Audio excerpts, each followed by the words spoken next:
It is over.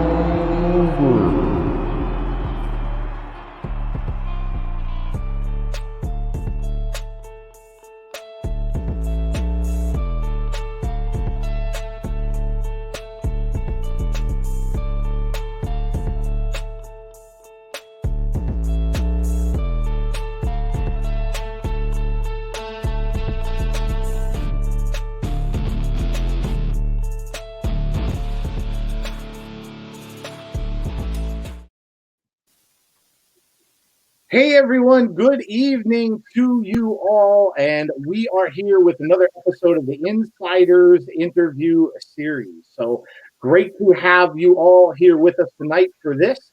And tonight we have a special guest with us. So from Impact Wrestling, currently Rohit Raju is here with us, also known as Hakeem Zayn, of course, from the Indies. Welcome, sir. So happy to have you on. Jeff and I are huge fans, and so glad you can make some time for us tonight. I appreciate you guys having me on. I always love to talk shop. So, yeah, thanks. Awesome, man. Awesome. Well, first of all, the first thing I've got to ask you, man, is, and I just saw this on Twitter just a little bit ago, what's the deal with Mr. D'Amore? I mean, I even texted him, or I even tweeted him back, like, dude, he got you. Like, what's going on? I mean, you thought you were getting a title shot here, and now all of a sudden, now it's a non-title match. Like, dude, this guy's got to have more respect, man. He's got to, he's got to give some love to you here. Zero respect, all row hate from that side of the table. Conspiracy theory. I'm the one that made that X Division title relevant in 2020. I gave it purpose. I gave it a name. I gave it everyone wanted to see the Defeat Rohit challenge. Everyone wanted to see me lose that title. Everyone wanted to see who was going to come out and challenge me for that title. And now it's just back to being what it was. Granted, TJP, one of the best wrestlers in the whole world, hands down. But I gave the X Division title something different. And I feel like they don't appreciate that. Obviously, making this a non-title match after how many shots did TJ and everybody else get at my title? Way too many. So there's definitely something going on in the higher ranks that they don't want to see Rohit succeed. That's my opinion. That's what I feel. I think you've got two people who will agree with you, sir. Yeah. Man, you have done things for the title. Dude, you cooked with that title. You did so many things with that title. No one's ever done that before. No one has. No one's social media game was stronger than mine with the X Division Championship belt. And it just goes to show that it's not the star how it should be anymore. Now it's just another prop around the waist of TJP, unfortunately, where it should be around my waist while I'm grilling up something, or hell, it's freezing here in Michigan, so I should be shoveling some snow with the X Division title around my waist. Yeah, Jeff and myself are in the cold Northeast too, so we get you. I'm up in the Pennsylvania mountains, and he's up in Albany, New York, so we get you, man. It is cold outside. I get you. Oh, man. Well, you know what? Let's first of all, like I said, Jeff and I both love your work. Think you're doing an amazing job. Love what you do in Impact. And I am relatively new to Impact. It's getting close to a year for me. Watched it many, many, many years ago, obviously, and now I've come back to it. And I really just enjoy watching you, especially you guys. I mean, you're with that X Division that they have, I just marvel at the matches that you guys have. And you mentioned TJP. I mean, obviously Chris Bay and some of the other guys, you guys just do. I mean, it's just nonstop in that ring. And I'll sit there and try to call matches when we're doing watch-alongs, and I can't keep up. You guys are absolutely amazing. And I really, really love that. And, man, you are just an amazing part of that. But you're a little bit different, and that's why I like it, because you kind of go your own way in that X Division, don't you? Yeah, TJP, Chris Bay, when Trey was there, who else did we have in there? Willie Mack, Ace Austin, all those guys, absolute superstars, tremendous professional wrestlers. And they are more what people consider X Division, with the really cool, flashy spots, the flips and stuff like that. I like to do a few cute things in the ring, but I am a fan of old school professional wrestling. My memories come from Austin 316, come from Wheelin' Dealin' Kiss Stealin', come from Son of a Plumber Daddy. It comes from all of that. That's what I love about professional wrestling. And then being able to tell the story in the ring, but also be the character as well. So when it was my time to shine, which, man, I never thought was going to happen, I wanted to do something different. So I instantly switched up my wardrobe to look more reminiscent of like 98, 99 rock, when back then those shirts were cool. Now it's just like almost an eyesore kind of, but it's like, that's what I want to be, very obnoxious, very irritating, and then constantly talking really loud or really fast and just very frantic. Like I'm a tornado of just chaos. And I thought I did that. I thought I brought something different to the table. Not everyone was a fan of it because they're like, well, he's not an X Division guy. This guy doesn't wrestle like an X Division. Good. I don't want to. I want to wrestle like me. That's what I want to wrestle. I don't want to have to adapt my style and be put in this box. I want to be me. And when I'm me, I outshine anybody, in my opinion. I might not have this cool move that I do off the top rope, but I guarantee I'll break up that tower spot or that, that 6-man power bomb spot or whatever it is, and you'll remember that spot, but you'll remember what I did afterwards or how I reacted to it. That's what I want. And those are the moments I'm trying to create or try to create. So that's what I'm a fan of. And some people, they don't like it. Oh, well, that's, I don't really care. It's not going to stop me from doing it. If it's not over, it's not over, but I enjoy it. And I feel like it was something different, and I'm going to continue to do it. And I think we really appreciate it for that as well, because again, Jeff and I are more old school guys as well. And that's kind of what gravitated me towards your character. I mean, when I first saw you wrestle on Impact, I was like, this is really cool because you don't see this a lot. You see, like you were saying, everybody kind of has their own style and everything, which is perfectly fine. Everybody's going to be different. But to see somebody come out and to deliver a really good promo, or to do like the heelish things, like, at the end of the match saying, oh, this really wasn't for a championship. So, you won nothing. I mean, it's not something you see anymore. And I think it's a little bit of a lost art in wrestling today. And it's great to see you doing that and succeeding with it, man. I totally agree. I believe the promo, the manager, I believe all of those old school things that you remembered, like Bobby Heenan, Jim Cornette, Jimmy Hart, Paulie Dangerously, you remembered all those guys, or even the valet, Miss Elizabeth, Sherry. That's a lost art. Promos, back in the day, almost everybody could talk. Look at the original formation of the Horsemen. Yeah. Everybody could cut a promo in that group. It's like Flair stood out, but Tully could cut a promo. Ole could, Arn could, JJ could. Dusty, the Road Warriors had their style. Sting had his style. And then you had like Hogan. Hogan had his style of promo. Even Hacksaw had a style. Everybody could talk. And to me, that is such a lost art. And I love it. I absolutely love the fact that, and I feel like there's not too many people out there that can touch me on a microphone. There's not too many people. 9 times out of 10, the promos you see I do for Impact, it's one take. It's one take. It's all off the top of my head. And it's just boom, I just go with it. And it's because I love to cut the promo. And being a character, everybody wants to be the cool heel. Everybody wants to be the cool wrestler nowadays. Well, there are times Hakeem Zayn wants to be that. Rohit doesn't. Rohit wants to be annoying. He wants to get under your skin. And I think that comes across real well, because normally when I do something on Tuesday, I look at my Twitter feed and people are cussing me out, like especially when I did the thing with Jordan Grace.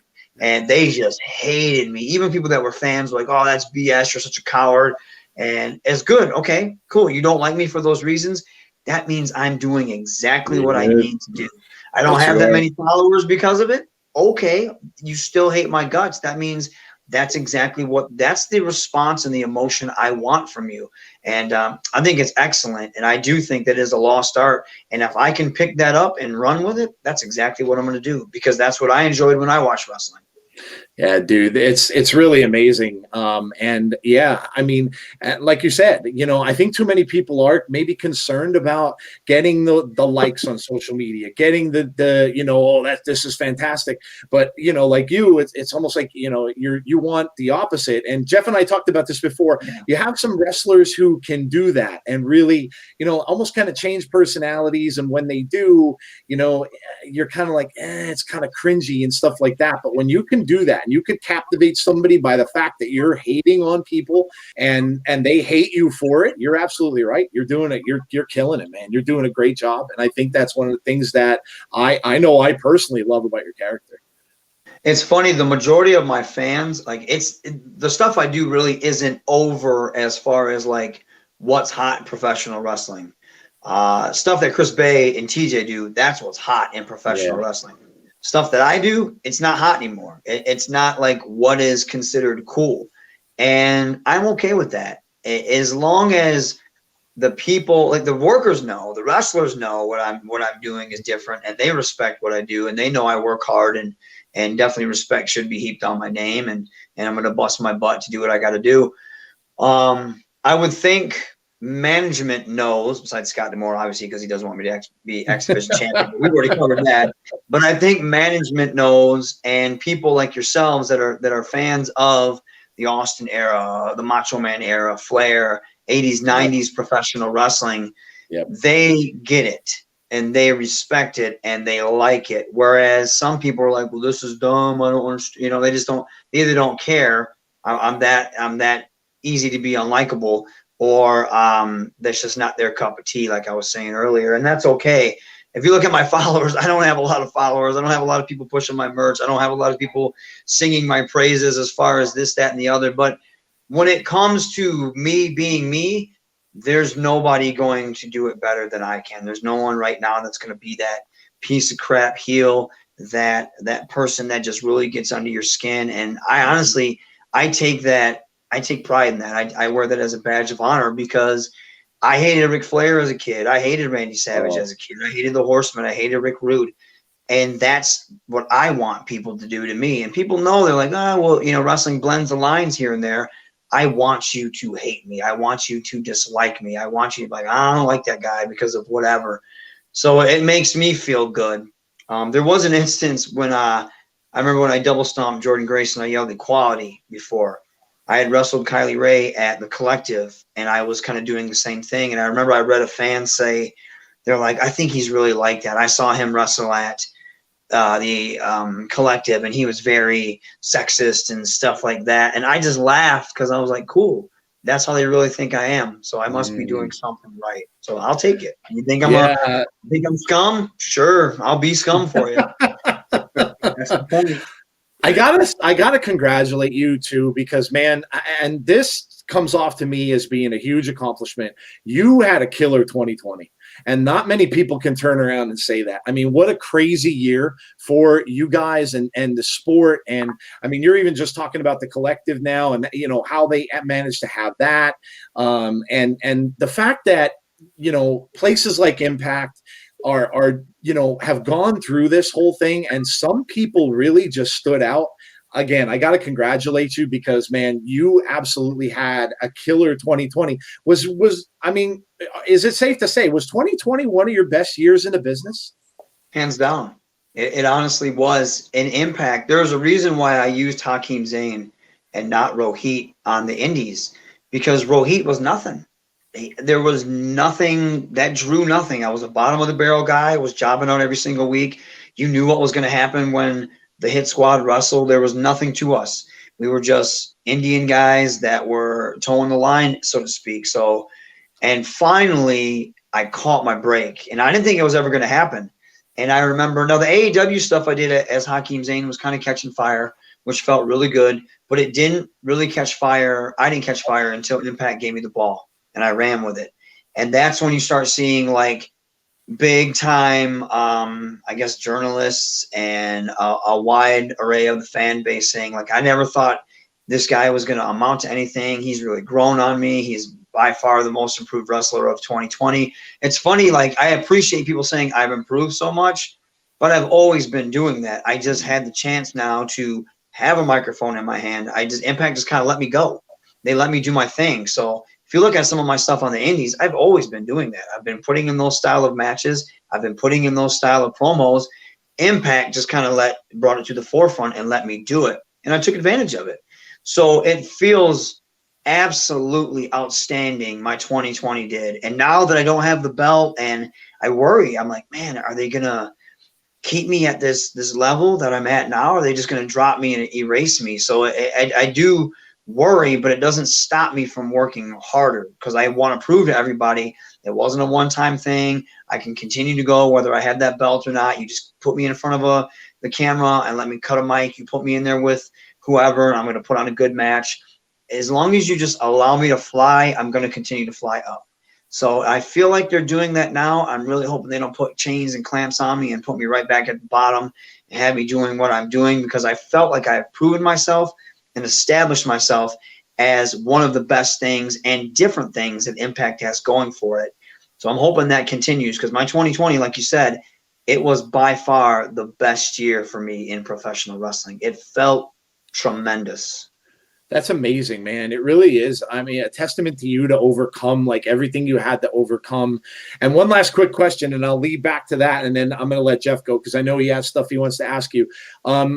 What was it like for you after being in the indies all those years? And I again, you know, I know some indie shows you might have a very small amount of people, but some you have a really large amount of people. And then, of course, in Impact, what was it like for you not having fans there? At first, it was very weird. I'm used to it now. Luckily, I've had a chance to do some shows with a crowd, and it shows you how much you miss it, that reaction, knowing what's working, what doesn't work.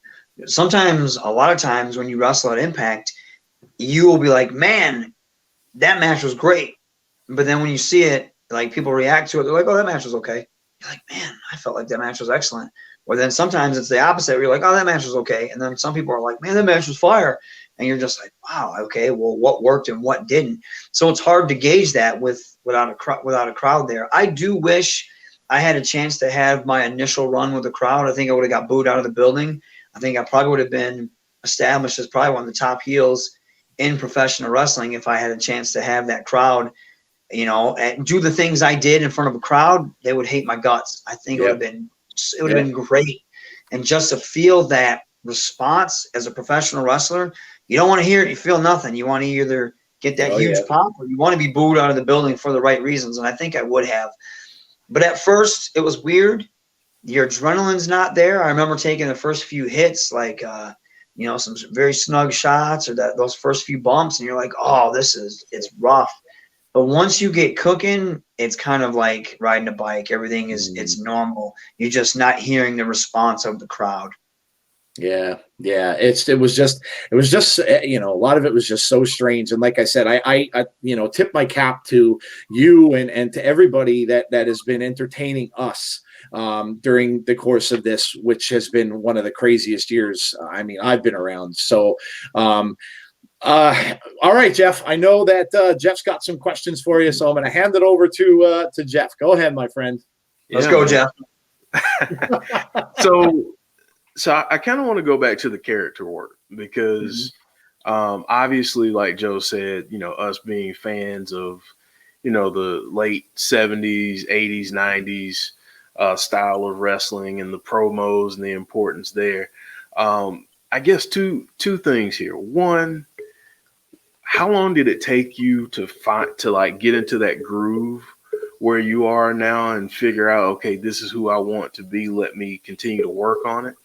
And the second part of that is, what advice would you give to an up and coming wrestler who is trying to find that character that fits them?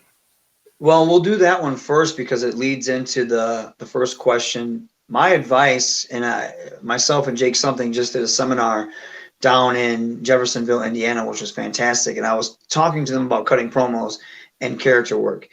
It has to come naturally. That's my advice. Like Rohit being goofy or like kind of vindictive, that's inside. You know what I mean? I just turn it up to like 100. And even my goofiness, that's actually just kind of me sometimes, how I act, like very silly, very aloof. But you got to turn that to where it's not super jokey, to where you come across as a joke. You have to know when to turn the intensity up, like in the ring. I remember someone said, well, what are you? Like, you're funny sometimes and then you're intense. Well, I look at like Kurt Angle, for example, or Eddie Guerrero. Those guys knew how to be funny at times, but then killers in the ring when it came time to be. And that's what I'm trying to convey now. Like, my intensity's there, especially with this upcoming stuff with TJ. that intensity's there, because now I'm incensed at trying to regain my X Division title, and I'll do whatever it takes to get that back. And now it's not me being cocky, it's me being hungry and vindictive and mean spirited. So how do you turn that and so people start taking you serious? And I think my work has spoke for itself when I'm in there. There's a certain intensity I bring, you know, from watching guys like Benoit, Guerrero, low key, that they're smaller guys, but they were always very intense. Kurt Angle, his intensity. So that comes natural. Cutting the promos comes natural because as a kid, I was always mimicking professional wrestling. I was trying to wrestle like stuffed animals, or wrestling in high school, or backyarding. All that came naturally because I was always doing it. So it's me. If you look at Hakeem Zayn and AAW, he's very angry. He's very bitter. He's very jealous. He has this huge chip on his shoulder. That comes from years of not being recognized as a wrestler. Like, I know my worth. I know I can get better. I know I can grow and advance, but I also know I'm better than what people give me credit for. I felt like I should have been, and wrestling doesn't owe you anything, but I felt like my talent should have been utilized or recognized far more advanced than it is now. However, it just wasn't meant to be. People just didn't latch on to me. It wasn't until I was doing something where they hated, and then they saw how it worked, and some people respected it and some people still dislike it. It wasn't then until people started to realize, like, well, there's something here. But all that comes natural. I use my anger, my frustration from just life in general, and I pour that into Hakeem Zayn. I use if I'm trying to be sneaky, like, what would he do? What would Rohit do? And then I have to really dig deep and be like, whoa, if I was sneaky, what would I do? And then you just kind of pull it out of yourself, and you have to amplify that. That way it's natural. Like when I cut a promo, I talk. If I'm angry, I talk that way. I start to get loud. I start to yell. I start to get intense. If I'm quiet, this is how I talk. It's like this. But even then, when I start getting excited, my voice starts to raise up, and I start to talk a little bit faster. So when I'm doing that, it's all natural. I don't have to really think about it too much. It does evolve over the years, and sooner or later it does start to click, and that's just from you playing with it. But it has to come from here. You have to pull it out of here. That way you're not trying to be something else. I'm not going to go try and be like Jeff Hardy or one of the Hardy Boys, you know, during that stage where they were all grunged up and stuff like that, because that's not me.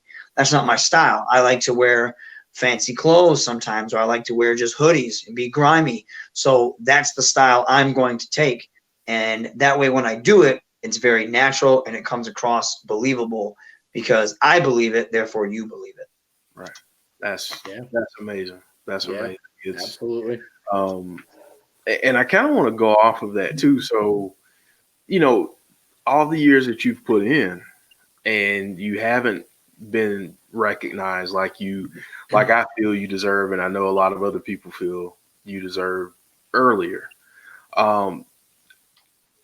Take that feeling and contrast it with you getting the X Division title. What at that moment when you found out, like, I'm gonna be the guy in the X Division, I'm gonna, you know, carry the ball, can kind of tell us how that felt when you got that opportunity to carry the ball. When I heard that that's because I didn't think that was the route we were going. Like I said, I never thought that they were going to see me as anything but a good hand. Mm-hmm. I had never thought that they were going to let me actually get a chance to run with the ball. So I remember when I found out that I was going to be X Division champion, I thought it was a rib. I was like, oh, they're ribbing me. This isn't real. They're going to take this away from me. And then I thought, okay, I'll probably win it and drop it. But they gave me a really good run. And sooner or later, them telling me what to say in promos, like Defeat Rohit Challenge, was, hey, go out there and get heat. Them letting me say whatever I wanted to. Me coming in, dressing how I wanted to, excuse me, that was my idea. And when they saw how I worked it and ran with it, they continued to let me do it. That feeling of never getting recognized, knowing your worth, and finally getting the chance and having that light shine on you, it was the greatest feeling in professional wrestling for me, hands down. When I won that belt, the 3 count was there. It was absolutely unreal. And then people that were close to me, when I was getting messages from people like my peers and people were tweeting about me, like big names. And besides like the locker room, people that were, proud of me for winning because they knew my struggle and they were actually proud of you. It's so, I can't even describe it. It just felt so good. It gives me goosebumps now just thinking about it. But in the same sense, that's not what I want to hang my hat up on, you know? So when I got my chance to shine, it wasn't difficult to shine because I've been waiting for this moment. So I've been banging my head against the door and they finally opened the door and I just took off running. There was no, oh, what should I do? It's like, I'm just going to be me. And then when they started to allow me to, I saw that they're letting me be me. I was like, gloves are off. I'm wilding out. And that's when I started doing the stuff on social media with the belt, just trying to be different.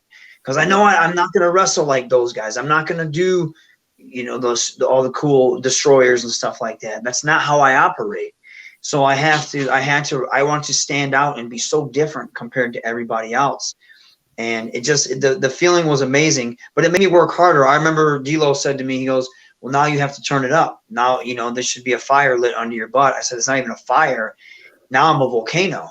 And all it did was want to make me work harder. And now that I don't have it, it just makes me want to work harder. It's almost like this fear to where I'm going to be put back in the box. You know what I mean? Or shoved back down the ladder. I don't ever want to go there. And I said this before. I had a chance to sit at the big table and eat the good food. I've had my taste of the good food. I never want to go back to the scraps. Never. I want to stay at the big table and eat that food now because I had a taste of it and I know I can stomach it. So that's what I want. I just want to continue to be up there and I want to be a name synonymous with Impact Wrestling and being a top individual. And that's what I'm working for. So we'll see what happens. You can only do so much. You can work hard, and if they don't recognize it, they don't recognize it. Finally, they recognized it. So hopefully now that they see what I can do, that they'll be like, this guy can deliver. Let's continue to give him more and see where he goes. Like I said, I don't want to get put back in the box at all. Let me be me. Let me run with it. And the more you give me, the better I'm going to do. Yeah. And I mean, honestly, man, your 2020 like Joe said, just absolutely incredible. And I don't think, I mean, anyone that's seen you, I don't think there's any way that they can put you back in the box or put you back down the ladder because you've made such a mark. And I mean, what you've done over the last years has been tremendous. And, and I'm glad people are finally seeing, the talent that you have and everything that you bring to the table because you definitely deserve the spotlight. Well, I honestly really appreciate that. I don't get it. I get it. Like, it's almost like I'm a cult film. I feel like, you know what I mean? My fan base has grown. It's not huge, but it's like, there's a cluster, even bigger than a cluster, and it continues to grow here and there. But it's like they realize and they get it and they see it. And there's a chunk of wrestlers and management that they get it and they see it. Because I am very old school. Like I said, wrestling is kind of trendy. A lot of fan base is very trendy, and I don't go with those trends, so to speak. So a lot of those people don't jump on my bandwagon. They just don't either ignore me in general, or they're just like, I don't like this guy, that's fine. I'm not gonna force you. I can't force you to like me or respect me or see my talent, but don't say it's not there because it is. You know what I mean? So I feel very grateful for the people that I did turn the lights on in their head and they do see it. So what you guys say, I honestly appreciate it because not everybody sees that. They still have yet to see it. And I do feel like I do offer something different than a lot of people do nowadays. And that's so true. So true. Absolutely, man. Absolutely. And you know what? That's kind of it. It's really funny because it's kind of like, two guys like myself and Jeff. We're not exactly, we're not the young kids that are doing stuff like this today.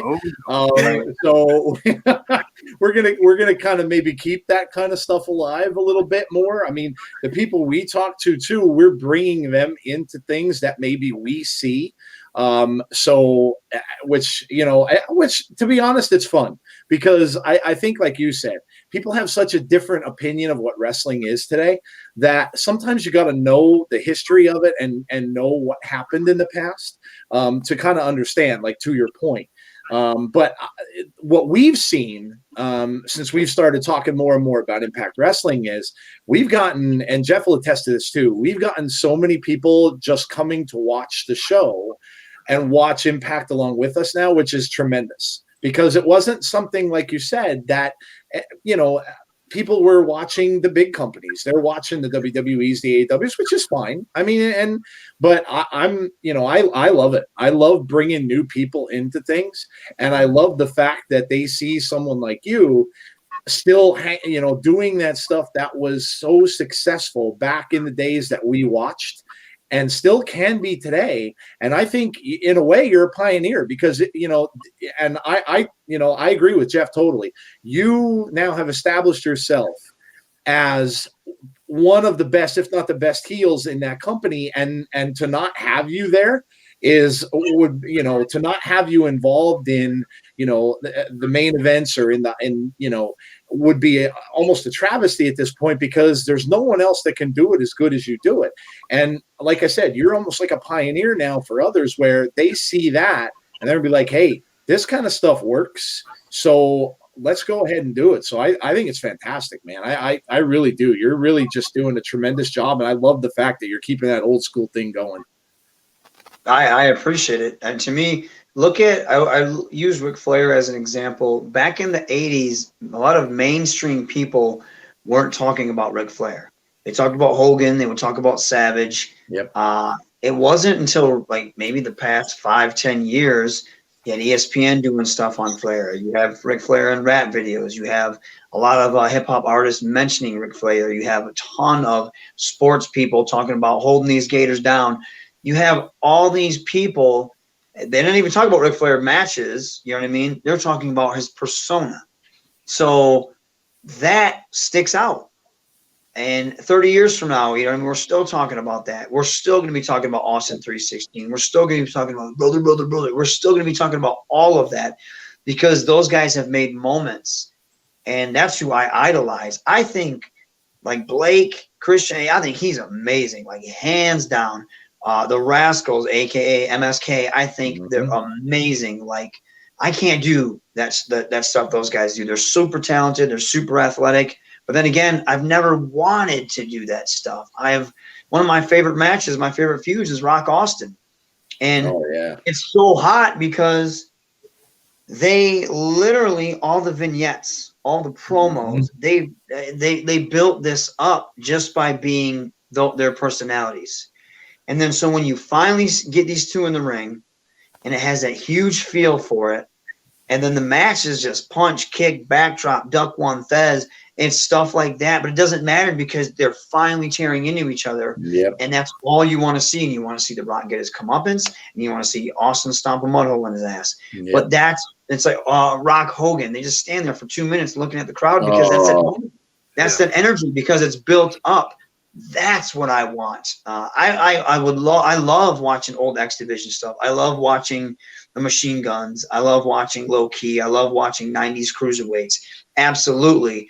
But to me, the pinnacle are the guys that can cut the promo. They're the complete package. Like Macho Man's a complete package to me. He can cut the promo. He looks like $1 million. His body's in shape like a mug. He can tell the story in the ring, and he carries himself like a superstar. To me, that's everything. That's everything. He doesn't need to do a lot of cool things. He doesn't need to say a lot of outlandish things. He hits everything on the nail on the head with all the small things he does and just everything that he does. So to me, that's the perfect wrestler, and that's what I strive to be. So I appreciate it, man. That's hopefully when it's all said and done, people will realize that, and I will have a lot more success. But we'll see. Like I said, I don't want to hang my hat on my 2020. I don't want it to end there. I want more success. And I'm working towards it. But I think my 2020, I want that to be the starting point of Rohit, transcending into something more than what I was. And I'm hoping that trajectory just keeps going up. I like I said, for me, and I'm sure for Jeff too, I have a feeling that it will for you. I mean, the fact that you were able to come through such a hard year and come out of it the way you did, I think just speaks volumes for you. So I got to ask you, and again, Jeff is a big fan of Jordan Grace. What was that like? Have you ever done any mixed? Have you ever done any mixed matches before? Before you had that match with Jordan? Yeah. Yep. Plenty of times. Okay. Great though. Bound for Glory. She was on point. It was awesome. Yep. Yeah. She was there for everything, and she was a trooper. And she, she could tell she wanted to do her best and outshow everybody else. So I would love to do like an angle or a story with her because she's great. You know what I mean? She's an excellent worker and excellent wrestler, and she knows. She has a great following, so it was easy to rile up her fans. It's simple, you know what I mean? A simple word, a simple gesture, a simple whatever just gets them riled up. So the heat is super easy to get there. But no, excellent wrestler. Awesome. Go ahead, Jeff. I don't know if you have anything more for Rohit too. I want to talk to Rohit about Star Wars. So you go ahead. Yeah, you get the wrestling out of the way. And then I was going to get the boring stuff out of the way. You get that out of the way, and me and him will geek out when you're done. Yeah, because I know you guys wanted to have a little discussion about a certain galaxy far away. Yes, it's a phenomenon at this point. That's what it is. So, Joe and I think some people think that we get paid by Impact. We don't, but 2020 was huge, not only for you personally, but I feel like for Impact as a whole. And now, you guys have this, this thing that you're doing with AEW. But I guess another two-parter. One, if people aren't watching Impact, tell them why they should. And two, what do you feel is next for Impact going into this year? Do you think that this can be an even bigger year in 2020? It really bugs me that Impact does not get the love that I feel like it should. I feel like our roster, you can match up to anybody as far as hard work, dedication. Look at when guys leave here. They get touted as a big deal in the next company they go to because they are a big deal. And a lot of people like to say, like, well, they cut their teeth there. No, they were working just as hard as Impact and putting on great matches as they are wherever they went to now. You know what I mean? I don't know if people understand that, and that's the thing. If you sleep on us, you're missing out. A lot of people want to use Impact as the kickstand, or they want to use us as the punching bag. They want to insult. If there's anyone you can insult in professional wrestling, it's Impact Wrestling. Those days are done. Different management, different superstars. Like, you can't even compare us to what we were and all the cluster of mess that was going on then. I remember when I wrestled there, 2017 was different management. I remember saying to myself and my buddy, I was like, man, this is not good. This was my first time there, and I was like, some stuff's really good, and some of the stuff is just bad, because it was. Some of the guys, you could tell they were like former WWE guys or whatever they were, or they were top names at the company at the time or whatever. You could tell they're being super catered to. They didn't want to work hard, and some of the guys did. Don't get me wrong, but there were a few people that they were divas, and it was just like, oh, this is ridiculous. Like, I remember saying, like, no wonder the company it's not going anywhere, because it's like a mess back here. But then I remember I went back again. It was different management, and things were changing. People were hungrier. People were more positive, and things started to change. And over the years, certain people left. The morale went up in the locker room. Things started to change. And then next thing you know, you have almost, I'm pretty sure everyone on the roster now that's hungry. Everybody wants a top spot. Everybody wants to be a top guy. Everybody wants to work like a top guy. Everybody wants something at Impact, but we also want to show that why we're good, but we're trying to show why the company's good. People need to get that old school mentality of Impact's bad. They need to throw that right out the window. We gained a lot of eyes with Slammiversary. I thought we We showed out. I thought we did real well. The guys that came aboard, I thought they were awesome. They're still doing awesome. They mixed real well with, older guys on the roster. Our X division, hands down, fantastic. Knockouts division, I think, is the best division in ladies wrestling right now. I don't think anybody can touch them. Gail is in charge of a lot of that. She's fantastic. Old school OG right there. She's one of the best that ever laced them up. So it's in good hands. You have D'Lo, you have Stryker on commentary now. They're kicking ass. You just have so many things moving in the right direction that people should be paying attention to us. And then the thing with AEW, awesome. Like I like so many guys over to AEW, but I don't think they're any better than us. I think our talent is just as good as they are. And I would love for a huge roster mix and we can just go to town and settle it that way. But who knows what will happen. Unless Tony's hiring, you know what I mean? Scott D'Amore trying to screw me over for this X Division title.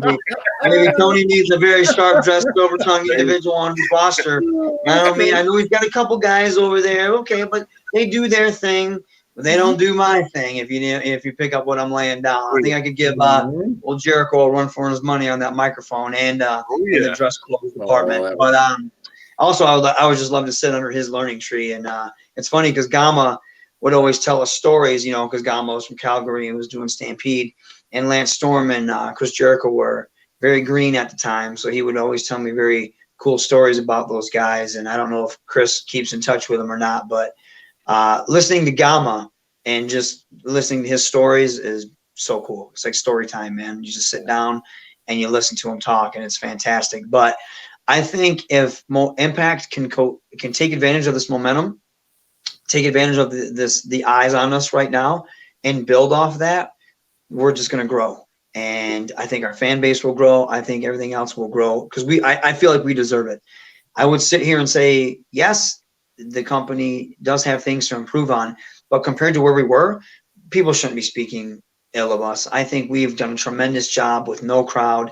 I think we've been putting on some really good shows, great matches. Like I said, I totally believe in our roster 100%. I think we have just a plethora of talent, and I would really like to see us get the credit that we rightfully deserve and get the growing fan base that we rightfully deserve. So we'll see what 2021 holds for us. Hopefully nothing but good times. Yeah, man. I'll just chime in really, really quick. We just ran a poll for lost your drink. We just ran a poll a little while ago, and we're a small fish in a big pond, but we just ran a poll, and I think we got about what, Jeff, 350 some odd votes or something for promotion of the year. And now AEW won, but literally Impact came in second, less than 1% away from AEW, and I thought that was amazing. I absolutely thought that was amazing because, to Jeff and I, where a lot of our listeners were just WWE listeners for the most part starting out, I thought that was awesome. And I'm like, this is really cool because it showed me that kind of like myself and there are a lot of people, like you were saying, getting eyes on that product. And I think it's fantastic. I really do. I'll never understand that mindset. And I guarantee you like what you like. And that's okay. There's nothing wrong with that. Yep. But even as a kid, I watched, anything WWE was putting out. I watched anything NWA, WCW was putting out. Mm-hmm. I was trying to watch anything. If I could get a hold of any tapes or any DVDs of All Japan, of New Japan, Pro Wrestling Noah, AWA, World Class, anything I could get my hands on. If I had an After Mag or any type of Pro Wrestling Illustrated or something of that nature, and I saw, well, who's this guy? And I keep reading about this guy or anything like that.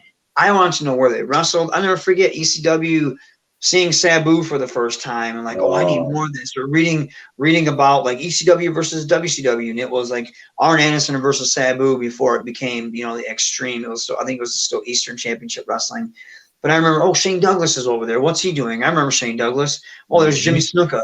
And wanting to know what was that. And next thing you know, it turned into, who's this Tasmanian guy? Oh, wait, that was the guy that used to look like a savage, but now he's clean cut and has a buzz cut. And what's going on here? I would always want to know that history. I just wanted to know about wrestling.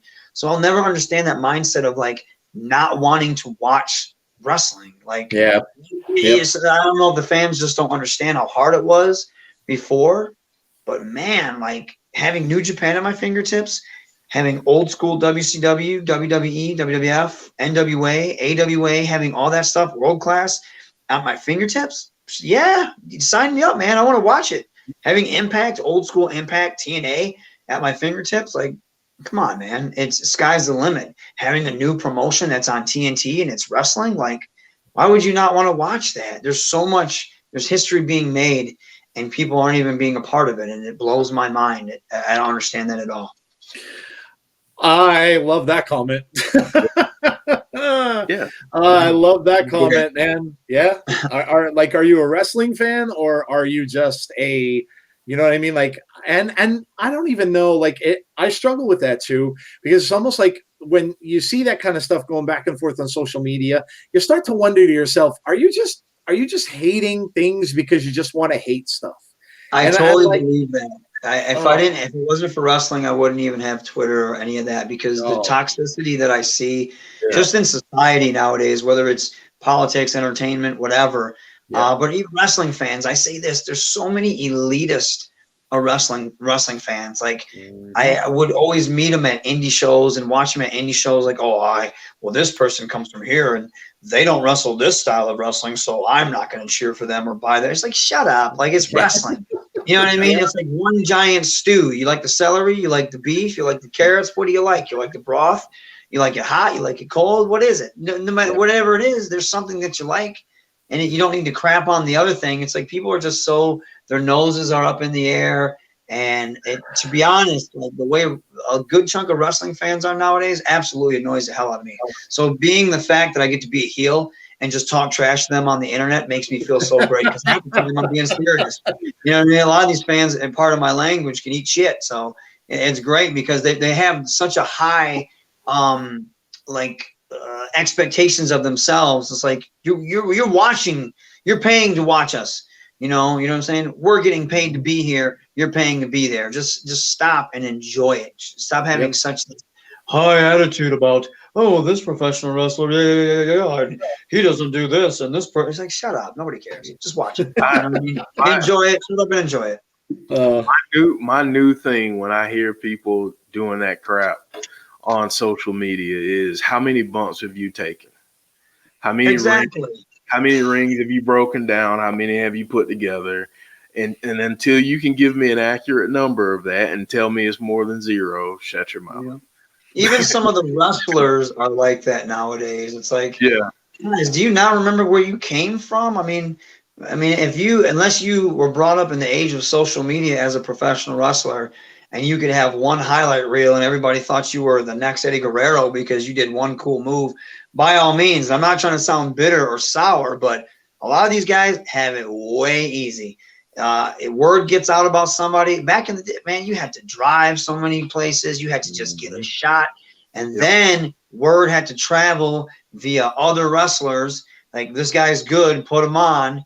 And then maybe on Facebook or MySpace or whatever, and then people can be like, okay, Grandpa, it's not your age of wrestling anymore. Cool. It may not be, but don't sit there and judge others about how they were brought up in the profession and how hard it was to get over or even to get noticed. Nowadays, like I said, 6 people share your highlight reel and everyone thinks you're the next big thing when you can't even cut a promo out of a paper bag or sell the correct way or do whatever, or you're just, people are so preconditioned to cheer. Oh, they did this, and then they clapped, or then they stood off. So that means I should clap for it. No, if it sucked, it sucked. Like, stop clapping. Don't like, people aren't held accountable for how bad they are sometimes. It's like, stop letting crap get through. So, I'm getting hot about it.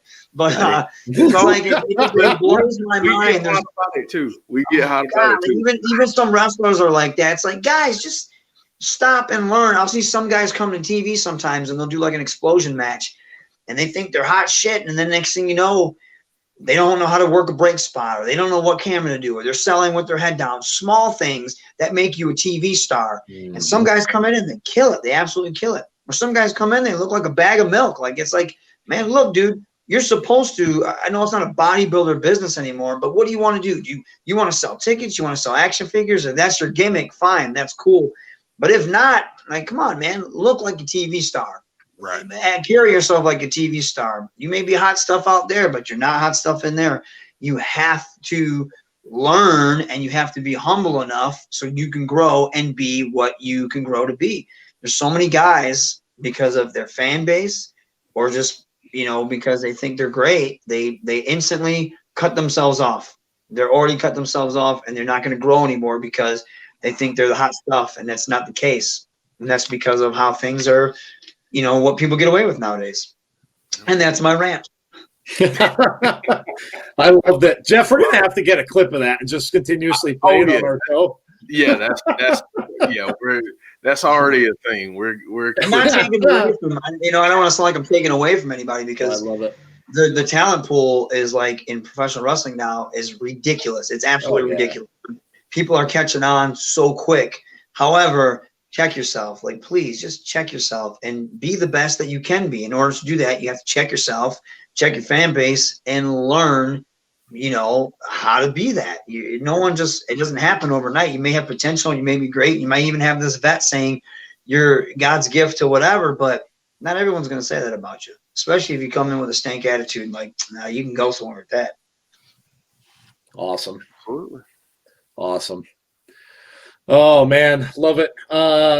It's so funny because it's reminiscent of a lot of stuff that Jeff and I talk about on our show, and we're always like, this probably isn't going to go over well with the majority, but it's like, whatever. It is what it is.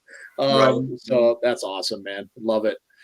All right. Well, I got to ask you, man, because, and I think the reason why I even saw this was because you happened to be on a video that Ethan Page did. And you were watching Mandalorian, I believe, and you were they kept shoving you like off in the distance because I guess they didn't want it spoiled for them or something like that. Yeah. So, Star Wars fan to Star Wars fan, I got to ask you. I mean, I and this shows my age, but my father took me to see the original one in 1977. So I was 8 years old when I first saw it. And walking in that theater and seeing Darth Vader walk out on the screen for the first time is something I'll never forget. Will always be a memory that I have of my dad. And so I mean, and it has been a big thing in my life for a long time. I've watched it all. I've watched the prequels. I've just watched, the new movies that came out and stuff like that. So tell me, what got you into it? And and we got to talk about that. We got to talk about that last episode of The Mandalorian from last season, dude. Because I'll be honest with you, and people may think I'm nuts, and a lot of people do. But man, when I saw that, I kind of knew what was coming, and I'm like, no, this isn't happening. This isn't happening. Yeah. And then all of a sudden, you saw that, and I almost got like misty eyed, and I don't get misty eyed about much. But when I saw that happen, I was like, oh, dude, like, yeah. I'm an original trilogy mark. I was born and raised on the original trilogy. I was an 80s baby. I saw Return of the Jedi in the theater. And Luke Skywalker, hands down, is one of my favorite characters of all time, one of my favorite baby faces.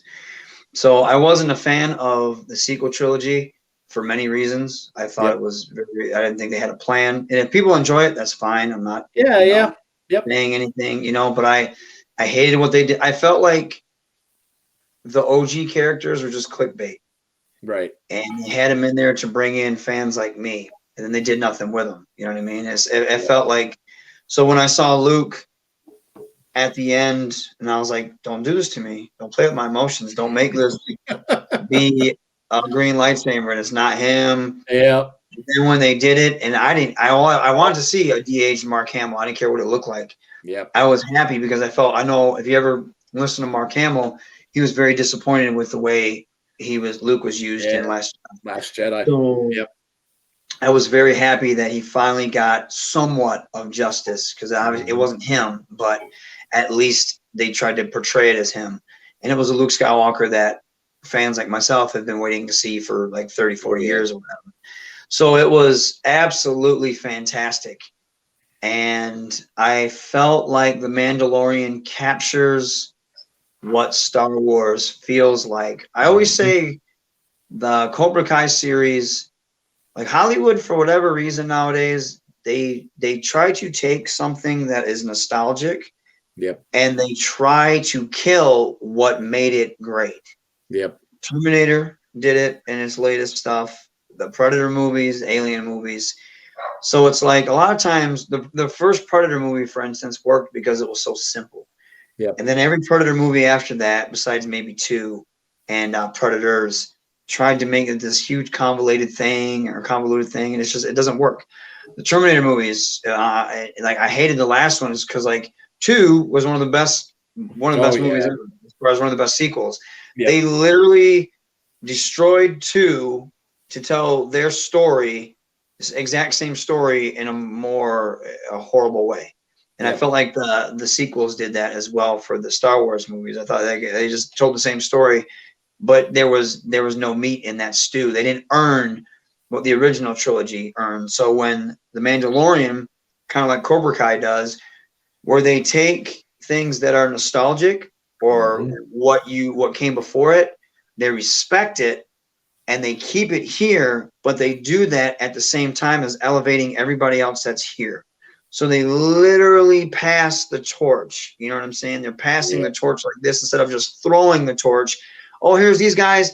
They're losers now. Don't worry about them. You can't do that because there has to be something. There has to be a build, and there was no build. It was just, oh, last time you saw them, they were great. Now they're here. There's no build, and it was something so iconic.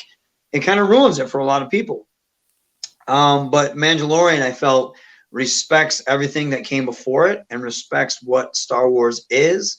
Yep. And therefore feels like Star Wars more than anything else that has come out. So I was literally had goosebumps that whole season when Tamara Morrison showed up at the end of the first episode. I was like, oh my God, we're doing this.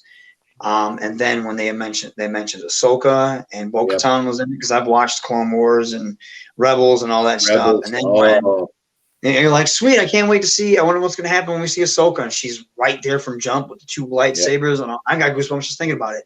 And then when she talks about Yoda, and then the Yoda theme plays, when she talks about Anakin but doesn't mention them, it's like so, because like they respect all that. They don't try and kill that to build up their. It's like trying to build a new wrestler and just totally jobbing out Steve Austin. You know what I mean? Like just totally ruining Steve Austin just to build this other wrestler that hasn't earned that yet. Yeah. That's kind of what I felt like the new Disney stuff did, besides like Mandalorian. Granted, if you like it, that's fine. But this is why I did not. I would never ever like say someone's stupid for liking it. Because I like a lot of movies that I don't think are great, but I still like them. You know what I mean? But no, and then when Boba Fett showed up, and then he had his armor, and you finally saw how badass he was. And then he, like the last episode, you get Luke, and then R2 shows up. It's like, oh my God, R2. It's like, man, like, and then when Luke takes off his hoodie and the Force theme plays, like I said, I got goosebumps thinking about it. Yep. I have, in order for me to relive that moment, I have watched probably 1,000, not 1,000, but it's damn near 100 reaction videos of people watching Luke show up. And it's the same thing. Like, it's funny, some people that call themselves Star Wars fans and they're like, who has a green lightsaber? And I'm like, oh, well, like you must be like totally new to this, you know? Yeah. But the fans that realize, and some fans picked it up right away, they're like, was that an R2 unit in the X-Wing? And I didn't pick that up right away. And some fans knew, like, and then when he takes it off, they're like, oh my God, it's Luke. And so to me, it was just so amazing, and I've waited so long for that. And to see Mark Hamill watch the reaction videos, and because you know it means a lot to him, obviously. Oh, you know absolutely. Read about it, the way he thanked Peyton Reed, and it was amazing, man. Absolutely amazing. Star Wars is probably my favorite property.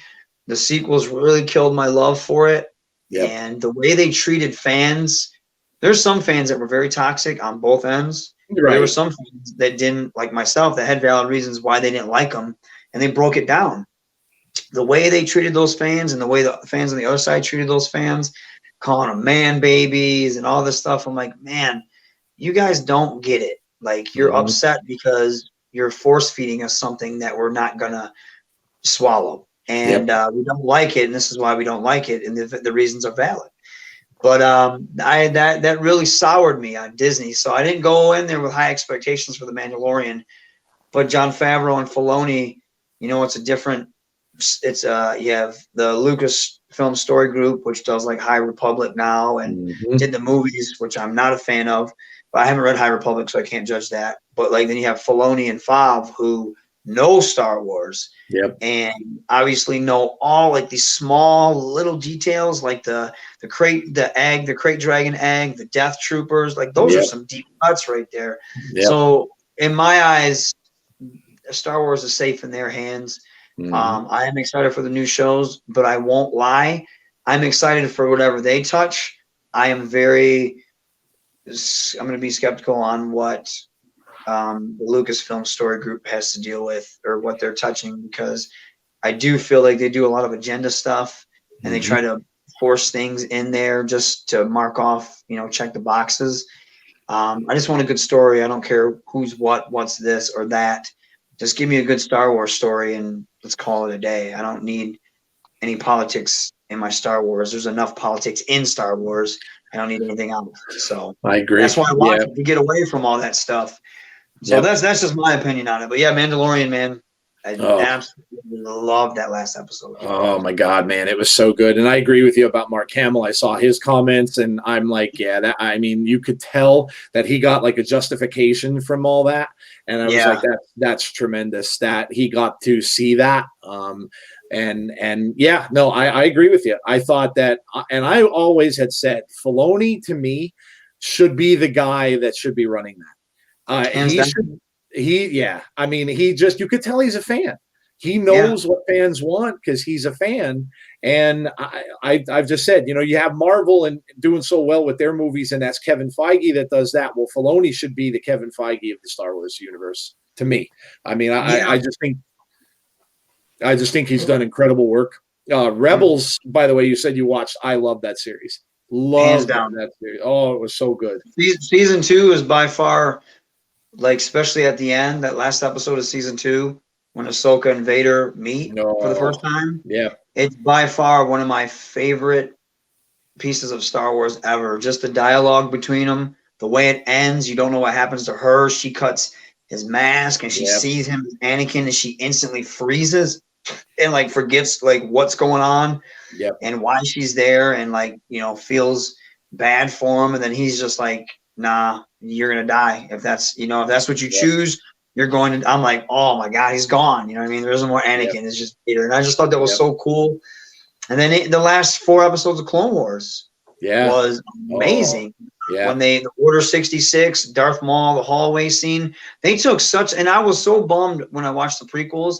I was like, man, he was such a cool character. Why kill him off?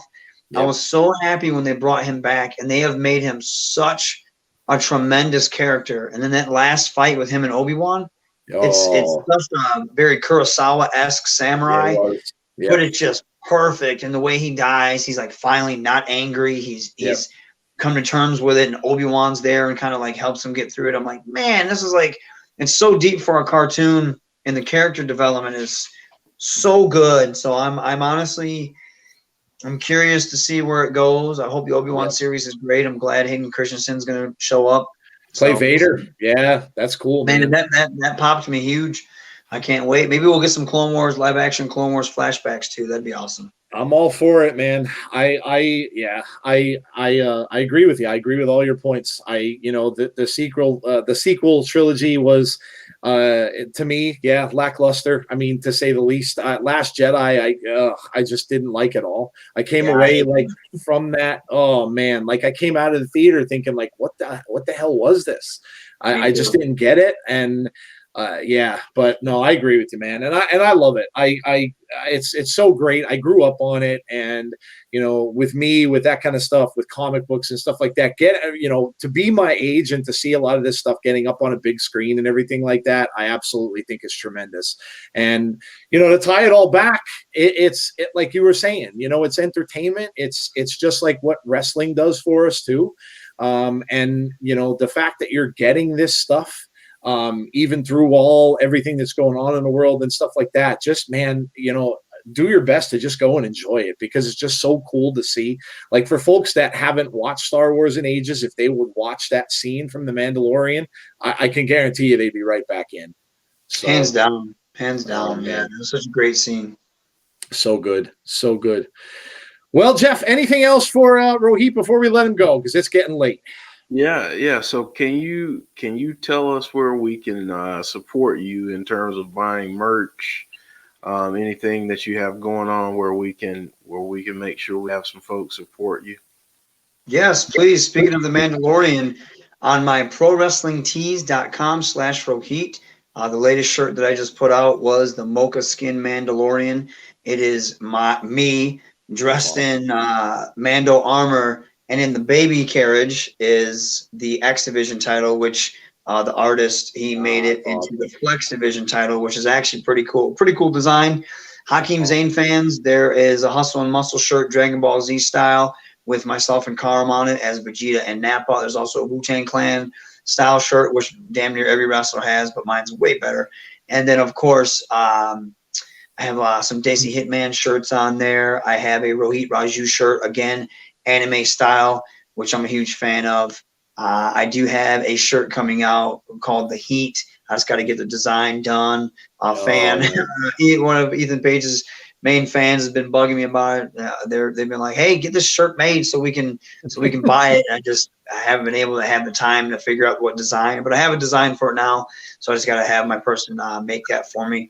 That's prowrestlingtees.com/Rohit. Of course, you can always find me on Twitter at Hakeem Zayn, and my Instagram, Raju Zayn 80. I do have a YouTube channel, but I don't really do anything with it. I just normally post promos and any matches, any footage that I get. I've been told I should start doing something with it, so maybe I will. I just have to figure out what. And then if you look up the Mad Dragon Hakeem Zayn or Rohit Raju on Facebook, you will find my page there. And then my school, hopefully, the Dragon's Lair Pro Wrestling Dojo, will be opening back up. I will have more information on that. It closed down because of COVID, but now I'll be opening back up. I'll be back in the swing of things this Wednesday in Bay City, Michigan, so I'm pretty excited about that. Awesome. That's awesome. That's awesome. Yeah, I got to check the shirt out. Definitely have to get that. Love that Mandalorian shirt. That'd be cool. Well, listen, man, it has been an absolute pleasure. Like I said, Jeff and I have been fans, me since, I saw you last year on Slammiversary. Of course, Jeff, I'm sure before me because he's been watching Impact right along. Listen, wishing you, of course, nothing but the best. I can't wait to see where you go in Impact. And Scott D'Amore, if you ever listen or watch our show, man, let's get this guy going here. Like, what are you doing? Like, stop with the teasing and just get this guy his championship rematch back. I mean, come on. Yeah, deserves a rematch. He held the title, so give him the damn rematch, man. Let's go. Let's go. See, your fan base is talking, Scott. You got to listen to him. Now he's really going to give me – now I'm really in the doghouse because we called him out. You think you're funny, huh? Yeah, well, I got funny for you. Before you go – Bring it back on just to slap you in the face 6 times. That's great. Before you go, dude, I gotta get some Macho Man from you before we go. Okay, let's think what we gotta say here. Yeah, the wrestling community always talks about what's hot, yeah, but they don't know what's hot. These fans nowadays think they know, the flips and the dives and the catches and all that stuff. Yeah, nothing beats the double X handle off the top rope. Yeah, when I come down and smash, yeah, smash your skull. Yeah, you think you got it made? No, I got it made. Why? Because I'm the best thing going today, It could be 30 years from now, 30 seconds from now. It doesn't matter. Time doesn't matter, no, because time's in a circle. Yeah, you know what's also in a circle? The madness is in a circle. Circle of greatness. Yeah, circle of the Macho Man. Yeah, dig it? Yeah. Oh, man. Dude. Priceless. Fantastic. That's by far my favorite wrestler of all time, man. Macho Man Randy Savage. He's the best. Oh, man. That's amazing. That was awesome. That's so good, dude. So good. That was really good. Yeah, right. If I ever have to. So you know what we're going to do? I'm going to put a mask on, and I'm going to have my alter ego, and it's going to be the Mocha Skin Madness. Yeah. Oh, that's fantastic, dude. Rohit Savage. That's what it's going to be, the Macho Madness. That is fantastic, Brown Machismo. That's what it is, Brown Machismo. Oh, that's fantastic. He would be smiling down upon you right now, man. That is totally awesome, dude. I absolutely loved it. Absolutely loved it. Well, listen, man, thank you again so much for joining the show. Really, really, it was an honor to have you on. Love talking with you. And thanks so much for joining us tonight. I know Jeff and I had a fantastic time.